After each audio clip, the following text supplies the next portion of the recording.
चलिए आज हम फिर आप लोगों के लिए लेके आ गए हैं न्यू वीडियो।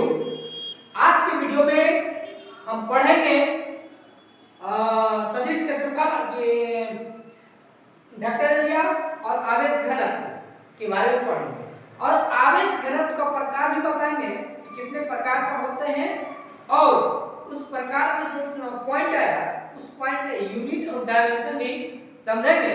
तो आपको क्या करना है, अंत तक बने रहना है इस वीडियो में और हम आपको डिस्कशन करते हैं। अगर अंत तक बने रहते हैं तो आपको हम हर एक चीज आपको हम याद करवा देंगे। आपको सिर्फ क्या करना है, अंत तक बने रहना है और ध्यानपूर्वक देखते जाना और समझते जाना है। कुछ भी चीज रटने की जरूरत नहीं पड़ेगा। हम आगे की ओर बढ़ते हैं। चलिए पहला जो मेरा पॉइंट है वेक्टर एरिया। इंग्लिश में कहेंगे वेक्टर एरिया, हिंदी में कहेंगे तो सदिश क्षेत्रफल। तो कहता है सदिश क्षेत्रफल कहता है। तो सबसे पहला बात समझते हैं कि सदिश किसे कहते हैं, तो वेक्टर किसे कहते हैं, इस चीज को समझते हैं। कहीं पर वेक्टर टर्म हिंदी में कहेंगे तो सदिश। तो आपको कभी भी अगर दिमाग में आए वेक्टर की होता क्या है, तो यहाँ पर दो चीज आपको समझना होता है कि एक क्या होता है मैग्नीट्यूड मतलब परिमाण और एक होता है डायरेक्शन जिसको बोलते हैं दिशा। तो जब भी आपको समझना होता है कि वेक्टर क्या होता है, तो हम क्या बोले कि दो चीज आपको समझना होता है। दो चीज क्या समझना होता है, एक मैग्नीट्यूड के बारे में और डायरेक्शन के बारे में, मतलब दिशा के बारे में समझना होता है। अगर जनरल भाषा में बोलेंगे मैग्नीट्यूड, तो मैग्नीट्यूड का मतलब तो परिमाण, परिमाण का मतलब क्वांटिटी बता रहा है कितना है। जैसे कि बात बोलेंगे इस पेन कितना ग्राम का है या कितना केजी का है या कितना भार है, या जैसे कि बात बोलते कोई मेटल का धातु है, उस धातु में बात करेंगे कितने क्वांटिटी का है, कितना केजी का है, कितना ग्राम का है, मतलब उसको परिमाण का बात कर रहे हैं, वेट का बात कर रहे हैं। और डायरेक्शन की अगर बात करेंगे, डायरेक्शन का मतलब क्या होता है, तो डायरेक्शन का मतलब होता है कि मतलब किस दिशा में जा रहा है। अगर हम बोले को एक लल्लू को हम या कोई मोटू है इस आदमी को हम बोले कि जाओ, मान लेते हैं कि क्या है 100 केजी का, आपके हिसाब से कितना होगा आपको समझ गया है, लेकिन मान लेते हैं कितना है 100 केजी का है। अब इसको बोले कि 100 केजी का आदमी है, अब इसको क्या करना है, पूरब की ओर जाना है। क्या है, पूरब की ओर जाना है। तो पूरब की ओर जो जाना है, तो पहला बात ये क्या है, एक मैग्नीट्यूड इंडिकेट कर कितना केजी का है, 100 केजी का है। अब इसके बाद बता रहे हैं इसको जाना किधर है, पूरब की ओर। अगर पूरब की तरफ तो दो चीज पता चल गया, तो मैग्नीट्यूड भी पता चल गया और डायरेक्शन भी पता चल गया। अगर दोनों अगर पता चल गया तो कैसी राशि हो जाएगा, तो ये हो जाएगा वेक्टर क्वांटिटी हो जाएगा। उम्मीद आपको समझ में आ गया होगा। हम आगे की ओर बढ़ते हैं।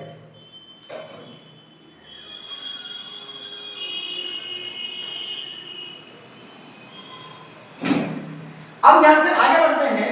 तो क्या बोले, कभी भी वेक्टर अगर टर्म आता है तो दो चीज पे आपको दिमाग रखना है, एक मैग्नीट्यूड के ऊपर है, डायरेक्शन के परिमाण और दिशा के ऊपर। तो चलिए हम आगे को बढ़ जाते हैं। यहां से कहता है इसका डेफिनेशन, किसी कण का क्षेत्रफल बहुत कम होता है। कोई भी अगर कण है तो कण का मतलब ये तो बहुत छोटा सा, कण का मतलब ये क्या आता है, छोटा सा। कौन ध्यान में कहता है, रति है मतलब तनी को, ठेठी भाषा में तनी को कण बोलेंगे छोटा सा बोलेंगे। वही कहता है कि बहुत कम होता है, लेकिन उस विद्युत में उसका दिशा निश्चित होता है। तो यही तो मैन है। अगर कोई कण है तो कुछ ना कुछ उसका वेट होगा, चाहे 10 ही ग्राम हो चाहे 10 क्विंटल क्यों ना हो, उसका कण का कुछ ना कुछ वेट होगा। अब का उसकी क्या बात कर रहे हैं, दिशा भी है।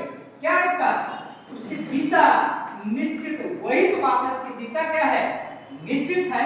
तो इस प्रकार के कण को या इस प्रकार के कण का जो क्षेत्रफल है उसको क्या कहेंगे, सदिश क्षेत्रफल। क्या बोले, कोई भी कर्ण है, अब उस कर्ण का अगर डायरेक्शन की अगर बात कर देता है, मतलब दिशा की अगर बात करता है, तो उसको क्या कहेंगे हम, सदिश क्षेत्रफल कहेंगे। क्लियर बात को? तो आगे समझना है कि सदिश क्षेत्रफल कहीं भी बोले तो उसको इंडिकेट करते हैं, रिप्रेजेंट करते हैं, प्रदर्शित करते हैं, उसको हम ds से, वेक्टर ds से। अब यहाँ क्या लगा, तीर का सिंबल इसलिए लगा है क्योंकि यहाँ पे क्या है, वेक्टर क्वांटिटी है। तीर का सिंबल इसलिए लगा है क्या, यहाँ पे वेक्टर क्वांटिटी है, तो और यहाँ ds मतलब ये क्या, छोटा सा एरिया को प्रेजेंट करता है। क्या बोले, छोटा सा ds छोटा सा एरिया को प्रेजेंट कर, और वेक्टर जो लगे ये सदिश को प्रेजेंट कर, तो यही हो गया सदिश क्षेत्रफल। प्रदर्शित करेंगे हम ds से। कहीं कहीं बुक में आपको DAB लिखा हुआ रहेगा, तो मतलब है कि दोनों का बात क्या है, सेम ही है, चाहे DS लिख दे या DA वेक्टर में लिखा हुआ हो, इसका मतलब है दोनों बात सेम है। इसका मतलब ये क्या होता है, सदिश क्षेत्रफल होता है। जब हम गॉस को प्रूव करेंगे, इसका बहुत बड़ा योगदान है, फ्लक्स पढ़ाएंगे, इसका बहुत बड़ा योगदान है उस चीज को समझने में। तो आपको क्या करना है, इस चीज को आपको ध्यानपूर्वक समझना है। तो आगे क्या आता है, आवेश घनत्व, इंग्लिश बोलेंगे तो चार्ज डेंसिटी। तो आगे समझते चार्ज डेंसिटी होता क्या है, इस चीज को समझिए। किसी भी चीज को अगर घनापन, घनत्व अगर बताता है, मतलब उसके घनापन को बता रहा है। आप जैसे देखे होंगे, जैसे अगर बात करते हैं गर्मी के दिन में पतला कपड़ा पहना जाता है, और इसके बाद ठंड के दिन में क्या, तो मोटा कपड़ा पहना जाता है। तो इसका मतलब हुआ कि जब गर्मी के दिन में पतला कपड़ा पहना जा रहा है, मतलब उसका घनत्व कम, उस कपड़े का घनत्व कम है। अगर ठंड के दिन में ज्यादा मोटा कपड़ा पहना जा रहा है, इसका मतलब है उसका घनत्व क्या है, ज्यादा है। अगर जैसे कि बात करते हैं, इसमें थोड़ा सा हम आगे को समझाते हैं, जैसे एक माध्यम से अगर बात करो, जैसे मान लीजिए एक कोई कपड़ा है,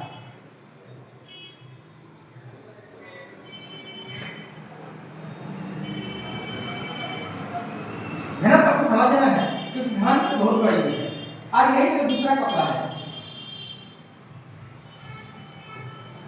आप यहां पर पूछे कि बताइए दोनों में से नाम देख आप पता चल जाएगा, ए और बी बोल देते हैं।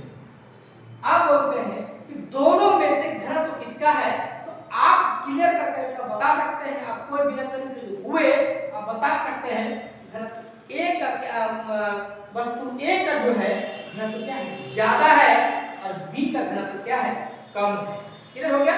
तो दोनों समझ में आ गया। तो घनत्व का मतलब होता क्या, घनापन को इंडिकेट करना, कौन कितना घनापन है, ज्यादा है कि कम है।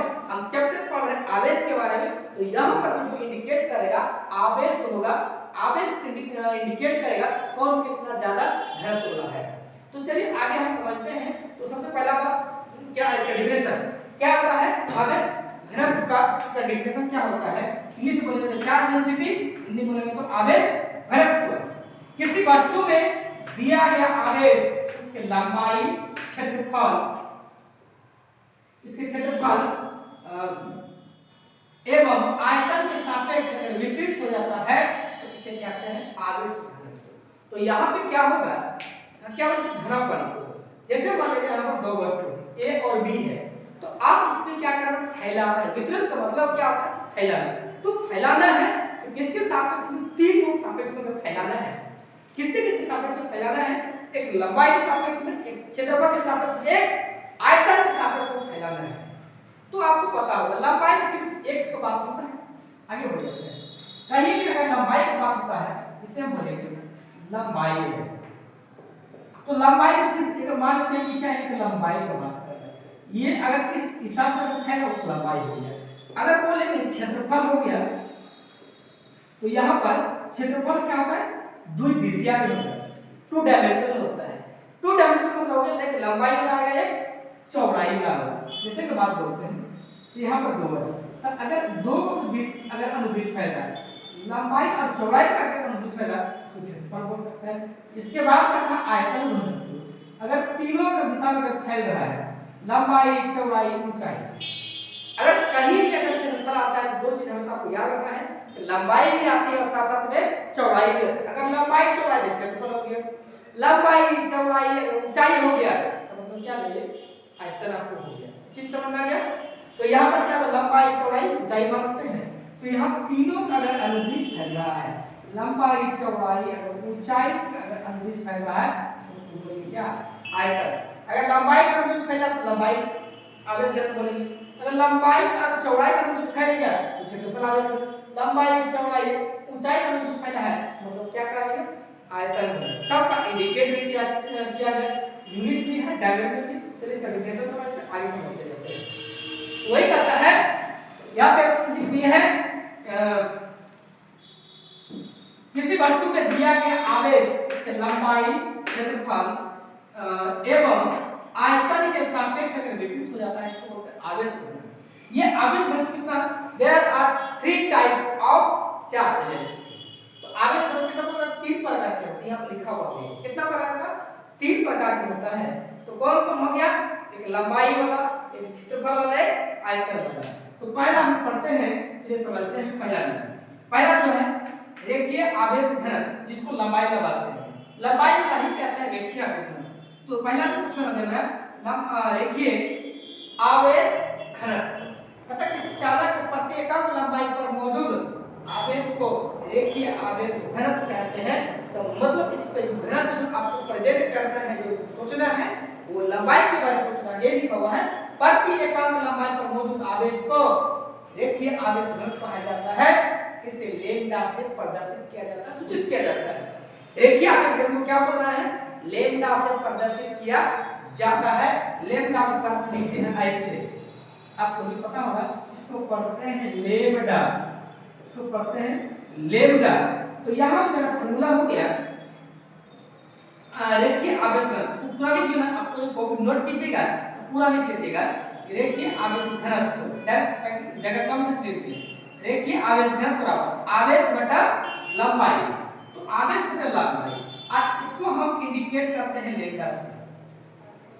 रेखीय आवेश घनत्व को इंडिकेट करते हैं लैम्डा से, और आवेश को इंडिकेट करते हैं क्यू एल। इसका फॉर्मूला भी आपको याद रखना, लैम्डा बराबर क्यू बटा एल, क्यू बटा एल। ये हो गया। अब देखिए इसका मात्रा, आवेश का मात्रक होता है कूलम, लंबाई का मात्रक होता है मीटर। तो कूलम प्रति मीटर या c पर पावर -1, दोनों बात सेम ही है। तो कभी भी आपको क्वेश्चन पूछ दे रेखीय आवेश घनत्व का मात्रक क्या होता है, कूलम प्रति मीटर, यहाँ पर लिखा हुआ है। देखिए इसका मतलब क्या है, कूलम प्रति मीटर। इसको पढ़ते हैं, इसका डायमेंशन की बात करेंगे m0 l पर पावर -1 t0 q पर पावर 1 करते हैं। तो m0 l पर पावर -1 t0 q पर 1 हो गया। इसका क्या v बार है। अगला कहता है नंबर 2 क्षेत्रफल आवेश घनत्व, यानी कि क्षेत्रफल आवेश घनत्व किसी चालक के प्रति एकांक क्षेत्रफल पर मौजूद आवेश को क्षेत्रफल आवेश घनत्व कहा जाता है। तो आगे इसको बोलेंगे क्या, किससे इंडिकेट करेंगे, सिग्मा से। जो क्या इंडिकेट करेंगे, सिग्मा से प्रदर्शित किया जाता है।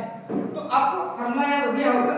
अगर सिग्मा बराबर क्या लिखेंगे हम, तो सिग्मा बराबर फॉर्मूला होता है q बटा a। आपको इस फॉर्मूला को याद रखना है। सिग्मा बराबर फॉर्मूला क्या होता है, घनत्व बराबर आवेश बटा क्षेत्रफल। आवेश को q से इंडिकेट करेंगे और क्षेत्रफल को a से। सिग्मा बराबर q बटा a।